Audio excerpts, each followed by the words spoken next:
Како општина Штип и останатите општини се однесуваат кон жртвите на родово базирано или семејно насилство? Целта на спроведената анализа на програмите на социјална заштита и програмата за трансфери до невладени организации на невладината организација Ехо Штип. Општина Штип треба да работи во оваа област, а самата организација има изготвено и родово буџетска иницијатива. Средствата кои што се одвоени во буџетот се однесуваат на индивидуалци кои што бараат некој вид на социјална помош.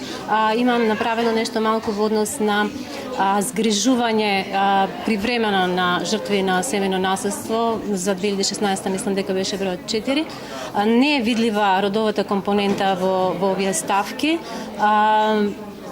Она што навистина ќе треба многу да се работи во оваа област, меѓутоа нели затоа постоиме и тука ние и невладините организации, секој невладиниот сектор, бидејќи и наша е задачата да покренуваме вакви иницијативи и нели да станеме свесни и самата општинска администрација и општо граѓанскиот сектор дека навистина ние сме тие кои што треба на некаков начин да ја поттикнеме работата во општината за да може да се одвиваат финанси во овие области. Вметнавме еден сегмент кој што се вика родова буџетска иницијатива, кој што конкретно се однесува на она што ние мислиме дека треба општината да го направи, односно направивме една анализа на корист од трошоци, всушност колку би ја чинела општината, доколку услугите кои што ги дава нашата организација како организација престанеме да ги даваме поради недостаток на финансиски средства.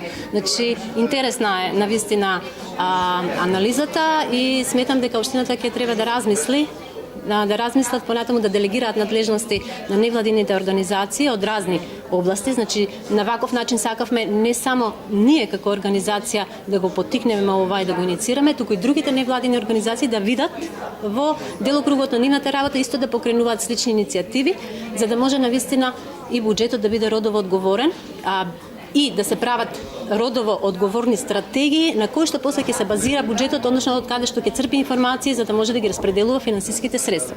За жал во моментов финансиските средства не се распределуваат плански, односно не се земаат во предвид стратешките документи кои што постојат, и тоа секако резултира со ваков буџет. Годинава 4 жени жртви на семејно насилство помош побарале од општина Штип, од кои 2 жени биле сместени во манастирскиот комплекс Света Недела. Секогаш кога се појавуваат жртви на семејно насилство доаѓаат и се обраќаат до општината.